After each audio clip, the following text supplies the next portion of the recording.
Olá, gente querida do coração verde e amarelo. Mais um Jornal Foco do Brasil. Compromisso com a verdade. E queremos sempre saber de qual lugar maravilhoso do Brasil ou do mundo você assiste o Jornal Foco do Brasil. Registre aí, participe do chat ao vivo, deixe o seu like, seu comentário, sua opinião e, claro, veja se o sininho de notificações está ativado. E vamos agora às notícias desta edição. O presidente Jair Bolsonaro esteve no Nordeste, onde ao lado do ministro Tarcísio de Freitas, do diretor-geral do DENIT, general Santos Filho, entre outras autoridades, inclusive o ministro das Relações Exteriores do Brasil, acompanhou o presidente para inaugurar uma obra que petistas prometeram entregar em 2014 e que estava parada. Trata-se da nova ponte construída sobre o Rio São Francisco, na BR-101, na divisa com Sergipe e Alagoas. São muitas entregas, praticamente toda semana a gente entrega alguma coisa no Brasil. Nós fechamos o ano de 2020, que foi um ano difícil para todos nós, um ano de crise, um ano de pandemia, com 92 entregas no Brasil, com 92 obras entregues em todo o território nacional. E não podia ser diferente aqui. O presidente tem dado um olhar especial, uma atenção ao nosso Nordeste, levando a infraestrutura, interiorizando a infraestrutura. Nós estamos aqui hoje entregando uma obra importante, num corredor importante que é o da 101, que cruza o Brasil de norte a sul e atravessa vários estados do nosso Nordeste. Uma obra que estava parada e que hoje a gente disponibiliza e abre para o tráfego, porque uma das metas do governo, uma das orientações do presidente Bolsonaro é entregar obras paradas. A obra parada não traz retorno para ninguém. A obra parada é desperdício e assim nós estamos concluindo obra por obra. Estamos entregando tudo o que ficou parado.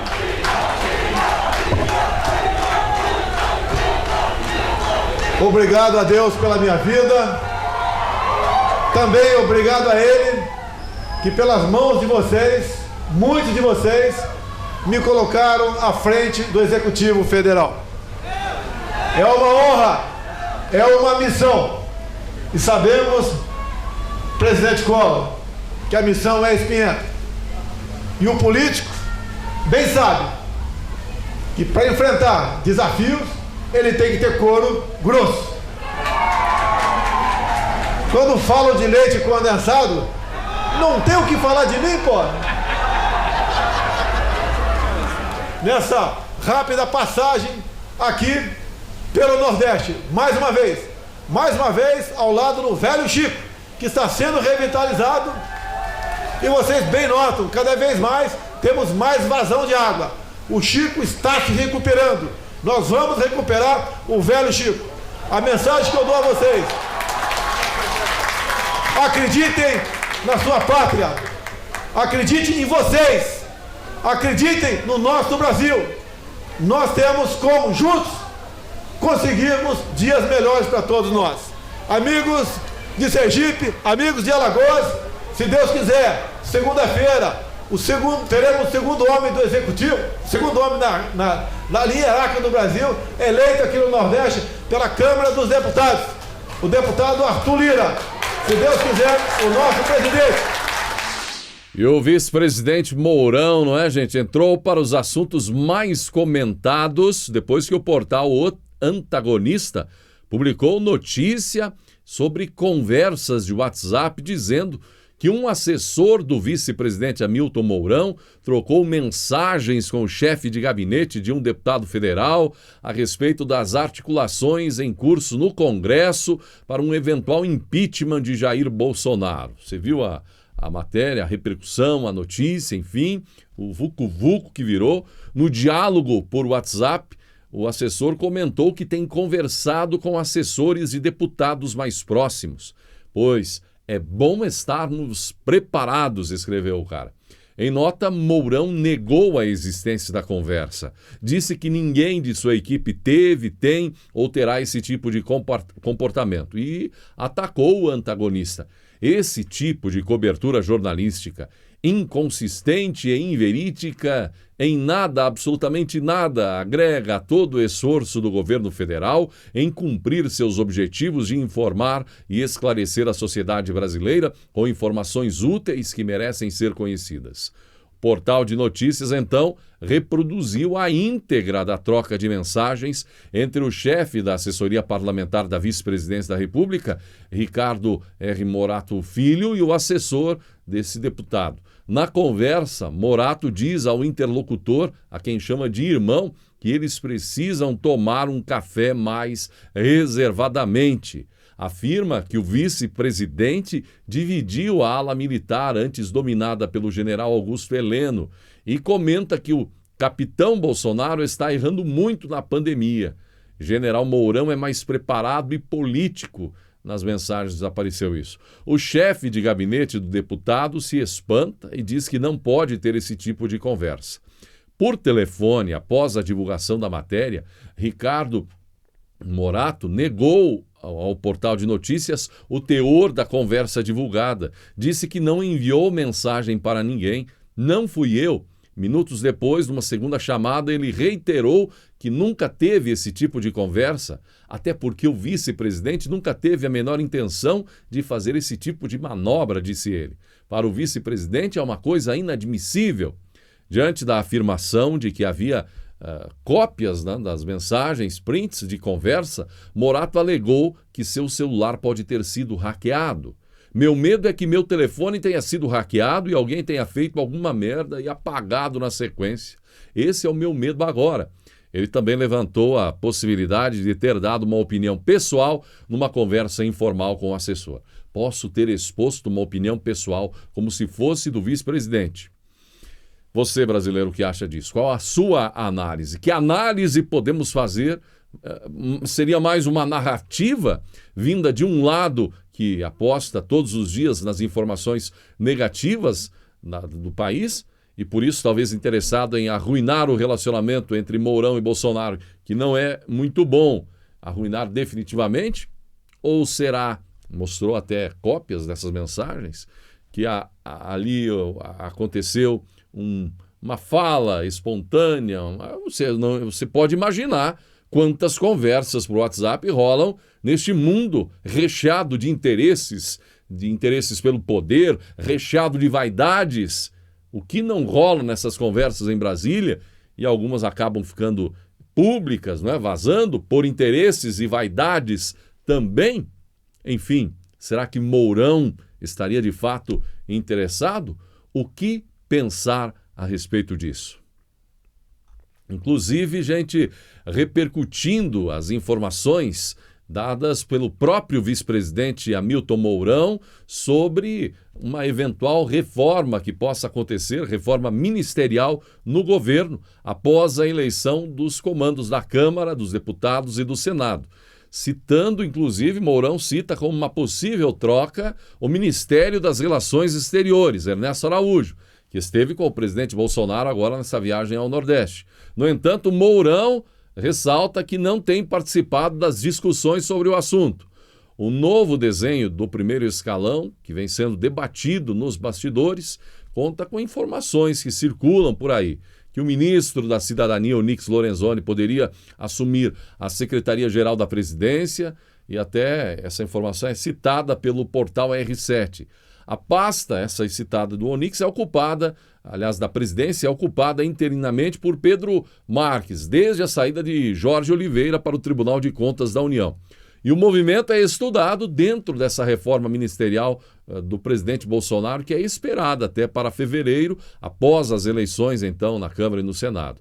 Ao mover peças, o presidente conseguiria abrir espaço para a nova base de apoio formada no Congresso. O Ministério da Cidadania é considerado estratégico por muitos partidos por ser o responsável pelo programa Bolsa Família. Nos bastidores ainda não se saberia quem poderia assumir a cidadania. A ideia de Bolsonaro, segundo fontes próximas do presidente, seria de colocá-lo na Secretaria-Geral. Opiniões dizem que, pelas pressões que vem recebendo também, Pazuello sairia nessa reforma. O ministro Luiz Eduardo Ramos também poderia ser movimentado a pedido da ala bolsonarista na Câmara dos Deputados. No entanto, gente, como já vimos em relação ao presidente Bolsonaro, tudo pode ser especulação, já que o presidente costuma quebrar tais vazamentos ou notícias que se antecipem, nem que seja a partir do próprio vice-presidente. Além dessa suposta reforma com as eleições de 2022 aparecendo já no horizonte, surge ainda a pergunta: e o vice de Bolsonaro no ano que vem? Mourão foi questionado sobre sua atuação no governo e ressaltou que gostaria de ter mais participação. Ele, no entanto, lembrou que a Constituição do Brasil é meia vaga sobre a responsabilidade do vice-presidente. O papel do vice-presidente é um papel delicado. Nossa Constituição é meia vaga do que é responsabilidade do vice-presidente. A Constituição coloca que a responsabilidade é substituir eventualmente o presidente e ficar em condições de cumprir tarefas especiais designadas pelo presidente da República. Na minha visão, acho que o presidente poderia me utilizar mais, de modo que a gente pudesse chegar às decisões que fossem mais adequadas às situações que têm sido vividas. Eu sempre estou pronto para auxiliar e tenho procurado fazer isso dentro dos meus limites de atuação. Mas é óbvio que eu queria ter uma participação maior, destacou Mourão, que também afirmou que possivelmente não seja convidado a continuar como vice na chapa com Bolsonaro. Quer dizer, nessas revelações do vice-presidente, ainda antes desse vazamento, dessa conversa eventual entre um assessor seu e um deputado, isso deixa escapar também que o Mourão não está contente com o relacionamento que tem com o presidente Jair Bolsonaro. Ele gostaria de ter uma maior participação no governo. Nos últimos dias estamos vendo ele se movimentando mais, suas opiniões aparecendo na imprensa. A imprensa que torce, a parte que torce contra o governo, evidentemente, aproveita as declarações, as situações para trabalhar na possibilidade de promover uma desunião ainda maior, mais ruídos, mais problemas, até como um incentivo aí de, eventualmente, Mourão sonhar de fato, como Temer aí atrás e outros já tentaram, já realizaram, postularam e outros conseguiram, né, chegar ao poder. Tudo isso, é claro, que está sob análise também do povo brasileiro. Estamos de olho. Brasília faz um barulho e o estrondo repercute por dias, né? Como foi o almoço do presidente Jair Bolsonaro com famosos em churrascaria de Brasília. Você viu? Presença de nomes como Nayara Azevedo, Sorocaba, Diego e Arnaldo, Amado Batista, Rick, o pai do Neymar, Neymar pai, Netinho, Marcão do Povo, enfim, gente querida aí no meio artístico, pela população brasileira, muito ouvida sempre, não é? E isso irritou os que são contra o presidente da República. E o vídeo que mostra o discurso do presidente Bolsonaro no encontro foi parar nas redes sociais. E ele, profundamente irritado, como vimos, com a desinformação ou informações tendenciosas divulgadas sobre a questão da compra de alimentos, o presidente fez um desabafo.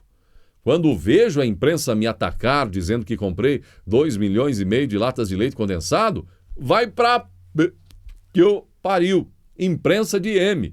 É para enfiar no R de vocês, da imprensa, essas latas de leite condensado, declarou o presidente, que anunciou ainda sua live. Ele tem divulgado antecipadamente, esteve divulgando, né, a sua live que aconteceu nesta quinta-feira.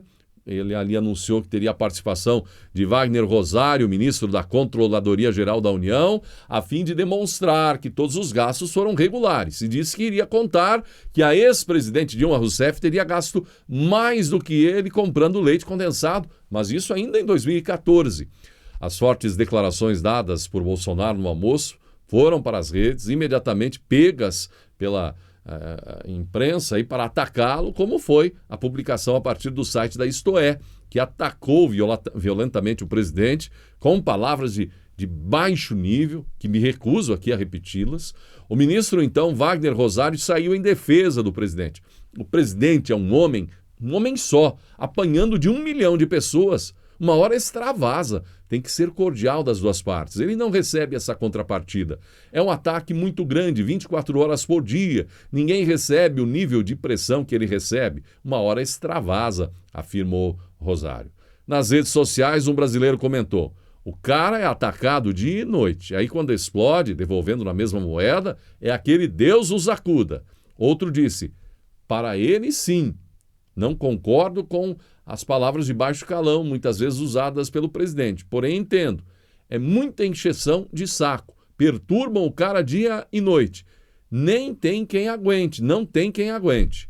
O jornalista Rodrigo Constantino questionou: quando o Bolsonaro reage, é ataque à imprensa. Mas quando a imprensa faz isso, é jornalismo e liberdade de expressão?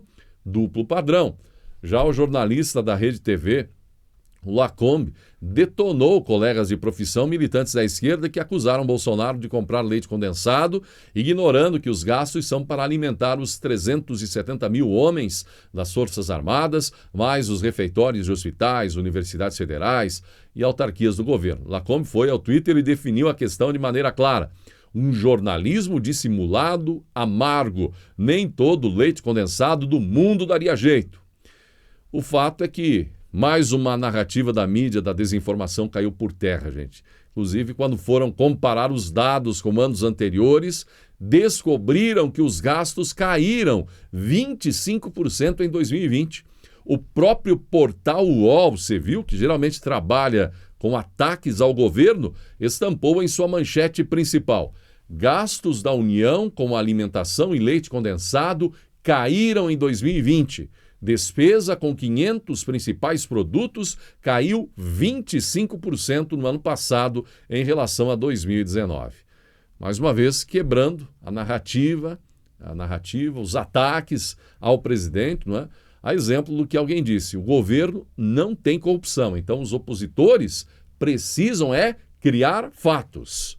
Depois de muitos memes, depois de muita desinformação e depois de muita choradeira condensada, eis que a verdade começa a surgir e clarear todas as coisas. Bem, a primeira informação sobre a pauta dos últimos dias que tivemos era de que os gastos do governo federal com alimentação não seria do governo federal, mas do Palácio do Planalto, né, gente? Eu já cheguei aqui olhando o espelho d'água para ver se não tinha leite condensado, né? Porque 15 milhões, que era a primeira informação.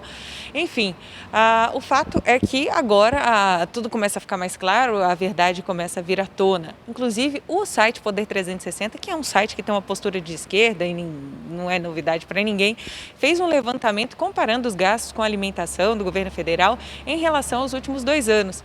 Então, eles trouxeram ali, por exemplo, o dado do gasto durante o governo Temer, em 2018, que foi de 948 milhões de reais.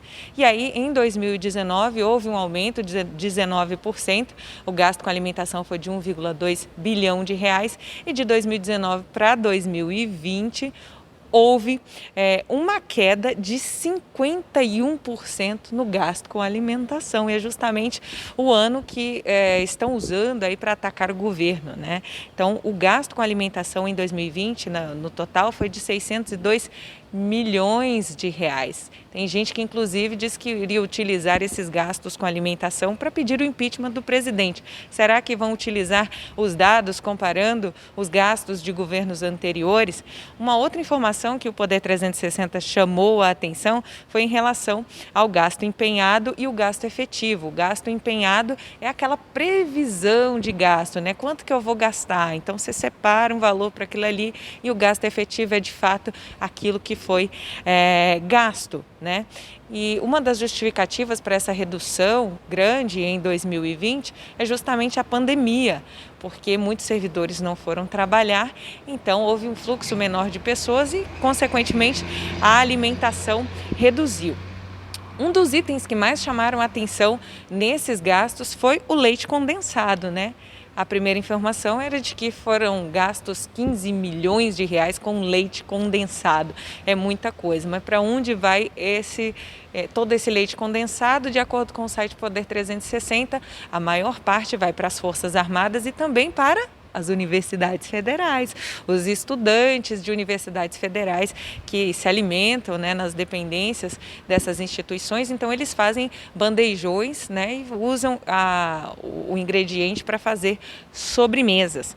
Agora, o curioso é que em anos anteriores o gasto com leite condensado foi muito maior e ninguém nunca se atentou para isso, né? Por exemplo, em 2018, o gasto com leite condensado do governo federal foi de 26,3 milhões de reais. Em 2019 foi ainda maior, foi de 29,7 milhões de reais. E em 2020, 13 milhões e meio de reais, de acordo com os dados levantados pelo Poder 360 em relação ao Ministério da Economia. Eles também destacaram uma nota do Ministério da Defesa mostrando que o leite condensado ele tem um valor calórico muito importante, né? E que muitas vezes eles utilizam em missões na selva até para substituir o próprio leite. Enfim, eles dão toda uma explicação, falam também em relação ao efetivo de militares da ativa, que hoje é de 370 mil homens e mulheres que diariamente realizam as suas refeições em 1.600 organizações militares espalhadas por todo o país. O fato é que a informação ela veio crua, né? As pessoas ficaram chocadas, nossa, o gasto é muito alto. Sim, mas para eu dizer que algo é alto, eu preciso antes comparar com outras situações para saber se de fato é alto, né? No caso de 2020 em relação a 2019, é bem mais baixo, como você pôde acompanhar. De Brasília, Andréia Luiza Matias. E com a informação das compras governamentais esclarecidas, como fica Alexandre Frota, gente, que fez manifestações com lata de leite condensado para se lançar candidato a presidente da Câmara. O que Frota faz agora com suas latas de leite condensado? O ex-ator global e agora deputado federal, até rimou, né? Alexandre Frota concedeu entrevista coletiva onde oficializou sua candidatura a presidente da Câmara. É isso aí, ó. Ao invés de apresentar projetos substanciais que verdadeiramente mudem as feições do Congresso Nacional, legitimando a sua condição de Casa do Povo, Alexandre Frota preferiu gastar um tempão para falar do seu interesse em trabalhar pelo impeachment do presidente. Só uma perguntinha, hein? Não tem mais nada o que o deputado possa fazer para ajudar o país de verdade, né? Essa é a sua principal bandeira? A abertura de um processo de impeachment contra o presidente Jair Bolsonaro é a principal bandeira de campanha do deputado Frota à presidência da Câmara. Na cerimônia de lançamento no Salão Negro da Câmara, Frota, que já protocolou 3 pedidos de impeachment contra Bolsonaro, desde março do ano passado, ele explicou por que defende o afastamento de Bolsonaro. Os ataques à imprensa, o desrespeito com o povo brasileiro, as mentiras frequentemente nas páginas policiais, rachadinha, cheque, usando a máquina pública e usando o poder para mudar o curso da história em defesa de senador corrupto, enumerou aí o Frota. O deputado também apontou erros no governo no enfrentamento à pandemia do novo coronavírus. Foi solidário com as famílias vítimas fatais, lamentou os cortes nas verbas para pesquisa e apoiou a vacinação. Tudo do mesmo jeitinho que os outros estão fazendo por aí. Nem o texto está sendo mudado. Em seu discurso parlamentar, que tem 57 anos, está no primeiro mandato na Câmara, ele foi categórico no desejo pela cabeça de Jair Bolsonaro. Após a oficialização da sua candidatura, Frota participou do ciclo de entrevistas com vários candidatos, promovido pela Frente Parlamentar Ética contra a Corrupção. Tá aí a novela da oficialização da candidatura de Alexandre Frota. Mais uma vez ele provou que de novela ele entende. A eleição da mesa diretora da Câmara dos Deputados será realizada no dia 1º de fevereiro. Para ser eleito em primeiro turno, o deputado precisa ter a maioria absoluta dos votos, 257. Caso isso não ocorra, os 2 candidatos mais votados irão para o segundo turno. O mandato é de 2 anos. Aqui eu encerro a minha novela. Não tenho a mesma qualidade que o deputado Alexandre Frota. É isso aí. De Brasília, Fábio Santos. Você viu que tem outdoors, placas gigantes aí aparecendo com João Dória no Mato Grosso do Sul. Quem está por trás disso, divulgando João Dória no Mato Grosso do Sul. Veja publicou uma matéria onde afirma que é um jornalista local o que enaltece o governador paulista em uma região de amplo apoio a Bolsonaro. Não se sabe se Dória tem alguma interferência nisso, já que o fato do presidente Jair Bolsonaro ter múltiplos outdoors de apoio espontâneo em várias cidades do Brasil. A reportagem de Veja diz que em Campo Grande, um jornalista decidiu provocar Bolsonaro e tem espalhado pela cidade esses outdoors festejando o governador de São Paulo e a Coronavac. São 10 ao todo, com uma enorme foto do Tucano com o texto que lembra a propaganda eleitoral. O autor nega que tenha recebido dinheiro ou qualquer apoio do governador de São Paulo. Mas um fato curioso relacionado a essa notícia aconteceu. Depois de o site da Revista Oeste publicar um post sobre a existência desses outdoors com o governador João Dória em Campo Grande, capital do Mato Grosso do Sul, o YouTube censurou o vídeo da revista que acompanhava a matéria. Segundo a plataforma, o conteúdo outdoor de Dória em Campo Grande violou a política de sexo e nudez da empresa de mídia. Contudo, na plataforma YouTube, Contudo, as imagens não apresentam cenas do gênero. Citam apenas ali o João Dória. No vídeo censurado, uma mulher indaga se os pagadores de impostos do estado de São Paulo estão financiando a iniciativa. Ao fundo, é possível ver no painel uma mensagem, então, parabenizando o Tucano pela chegada da vacina contra a Covid-19. Dória pode até não ter, relação com isso, mas todo mundo está de olho que ele aumentou em 69% a verba para a publicidade do estado de São Paulo neste ano. E circulou a notícia de que Maia estaria desgostoso com a ideia de não ter qualquer influência na direção da Câmara em caso de derrota de seu candidato Baleia Rossi. E que, por medo de avião comercial, até poderia pedir licença do mandato de deputado e estaria com tratativa com o governador de São Paulo, João Dória, sobre assumir possivelmente a Casa Civil do Estado. O deputado, no entanto, depois que isso circulou, negou a possibilidade. Nunca existiu esse assunto de secretário de São Paulo. É fake news, disse Maia à imprensa. Mas também uma coisa é certa, que Maia está muito descontente com os rumos da eleição na Câmara. 1º de fevereiro está chegando e muita gente na expectativa. Quem será o novo presidente da Câmara? Quem será o novo presidente do Senado? Bem, o assunto é corrente aqui em Brasília, muita gente comentando a respeito e aguardando, como vai se desenrolar essa história. Recentemente, o presidente Jair Bolsonaro se reuniu com cerca de 30 parlamentares do PSL num café da manhã para falar sobre a presidência da Câmara, Após esse café da manhã, o presidente disse que deseja sim participar, influir na escolha desse novo presidente da Câmara. Muito óbvio isso, Uma vez que para o Palácio do Planalto passar as suas pautas, emplacar os seus projetos, ele precisa antes passar pelo Congresso Nacional. Muita gente acha que o presidente apenas cria um projeto e pronto, É responsabilidade do presidente. Não, o Poder Executivo sim pode fazer propostas, manda isso para o Congresso e o Congresso decide, no caso a Câmara decide se sai de cima da pauta ou não. O que a gente viu nos últimos 2 anos foram muitas pautas propostas pelo Executivo paradas, sequer foram votadas. Então, primeiro vai levar para a discussão, é votada, mandada para o Senado, depois que eles aprovam ali no Congresso, volta para o Executivo, enfim, tem todo um trâmite. Então, é óbvio e super natural que o Executivo queira manter um bom relacionamento com o Congresso Nacional. Mas quem não gostou nada disso foi o atual presidente da Câmara, o Rodrigo Maia. O Rodrigo Maia disse que isso não é bom porque, segundo ele, isso tira a liberdade, é um alerta para deputados e deputadas que a intenção do presidente é transformar o parlamento em um anexo, um puxadinho do Palácio do Planalto. E aí, segundo ele, isso enfraquece o mandato de deputado e deputada, principalmente o protagonismo nos debates da Câmara.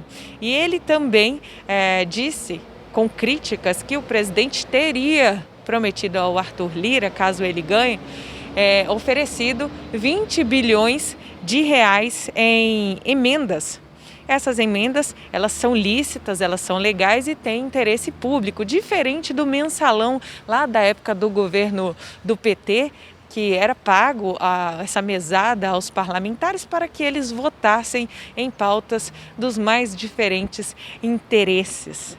Então, ficou aí essa crítica do atual presidente da Câmara. O Arthur Lira, que é o candidato que vem sendo apoiado pelo presidente, também por seus apoiadores, ele se reuniu com deputados do PSL e ele disse que está confiante ali e que pode conseguir, inclusive, chegar a 50 votos para a presidência da Câmara. E o PSL negocia com o Arthur Lira um cargo, caso ele ganhe para a presidência da Casa do Povo. Inclusive, por ser a maior bancada de apoio, caso o Arthur Lira ganhe, esse cargo, o primeiro cargo ali de Arthur Lira, o primeiro cargo que ele teria direito a escolher entre as vice-presidências e secretarias seria justamente de um deputado do PSL. Enfim, vamos aguardando aí, trazendo para você as informações dos próximos capítulos até que chegue 1º de fevereiro. Embora Maia esteja nervoso com as movimentações do presidente Bolsonaro em relação às eleições da Câmara, os deputados buscam o presidente espontaneamente, hein? Querem ouvi-lo, querem uma aproximação e isso faz parte do jogo. E o presidente demonstra querer construir um relacionamento pacífico e construtivo com os deputados pelo Brasil. Após um cafezinho da manhã no Palácio da Alvorada com deputados do PSL, o presidente Jair Bolsonaro disse esperar ter representatividade e influência na eleição para a presidência da Câmara dos Deputados. O presidente se dispôs a participar e influir na presidência da Câmara com os parlamentares do PSL. Com isso, Bolsonaro espera construir um relacionamento pacífico e produtivo para o Brasil. O café da manhã ocorreu após a maioria dos deputados da sigla conseguirem assinaturas necessárias para levar o PSL para o bloco de Arthur Lira, candidato apoiado pelo Palácio do Planalto na disputa. Com a segunda maior bancada da Câmara, 52 deputados, o PSL havia anunciado o apoio público à Baleia Rossi em dezembro. Parlamentares bolsonaristas se uniram para obter maioria e mudar o posicionamento da sigla na semana passada. Os deputados foram recebidos no Palácio da Alvorada junto com o ministro Luiz Eduardo Ramos, da Secretaria de Governo. Na reta final das eleições na Câmara, marcadas para 1º de fevereiro, Bolsonaro intensificou a campanha por Lira. Na sexta-feira passada, o presidente promoveu mais um café com parlamentares da bancada ruralista, grupo que Bolsonaro cobrou mais de uma vez para que apoiassem o deputado candidato a presidente da Câmara, o Lira. Talvez você não saiba, mas Damares é advogada e isso permite que seu nome seja até indicado para uma vaga de ministra, no caso da Corte, que inclusive tem nova indicação neste ano por parte do presidente, possibilidade que ela diz não querer e nem cogitar. Mas Damares fez uma profecia, e parece que a profecia de Damares já está acontecendo, lembra? A profecia veio a público depois da divulgação daquela reunião que ficou famosa, a última reunião ministerial ou de governo que o então ministro da Justiça, Sérgio Moro, participou. Naquele dia de abril de 2020, Damares profetizou que a pandemia iria passar, mas por conta da corrupção na pandemia, veríamos prefeitos e governadores sendo presos. Pois bem, agora o vídeo foi parar nas redes sociais, até uma deputada, a deputada Zambelli, publicou o trecho da reunião onde Damares fez a tal profecia. No vídeo publicado por ela, também aparece a manchete do pedido de prisão feito pelo Ministério Público contra o prefeito de Manaus, no caso por corrupção aí na fila da vacinação. Pela previsão, Damares, que foi citada como terrivelmente evangélica, ela também foi denominada ali como terrivelmente profética. E falando nisso, tivemos os religiosos que foram à Câmara pedir o impeachment do presidente Bolsonaro, né? O pastor Silas Malafaia agora veio a público, afirmou que esses que foram pedir o impeachment do presidente Jair Bolsonaro não representam a maioria dos fiéis desse segmento no país. meia dúzia de esquerdopatas evangélicos, apoiadores de corruptos que produziram o maior esquema de corrupção da história política do Brasil, estão fazendo agora esse manifesto de impeachment de Bolsonaro. Não representam nem 0,5% dos evangélicos, escreveu Malafaia no Twitter.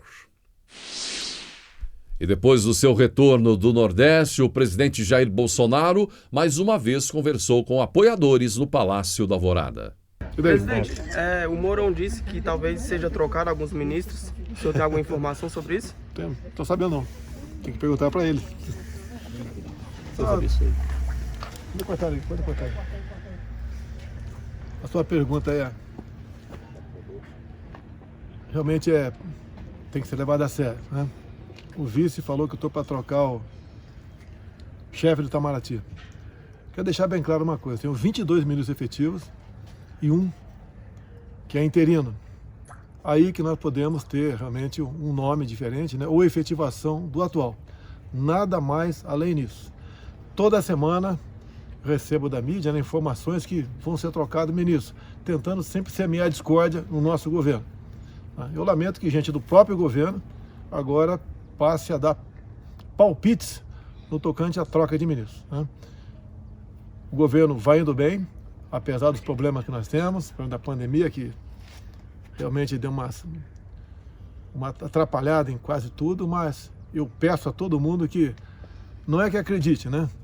É que tenham tranquilidade, de modo que não fiquem especulando, porque isso só traz inquietações internas, né? E leva aí incertezas para a população, que nós menos precisamos de palpiteiro no tocante à formação do meu ministério. E deixo bem claro, todos os 23 ministros, eu que escolho e mais ninguém, e ponto final. Se alguém quiser escolher ministro, candidato em 22 e boa sorte em 23, ok?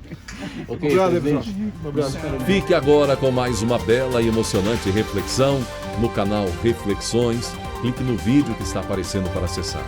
E que Deus abençoe a você e a sua família.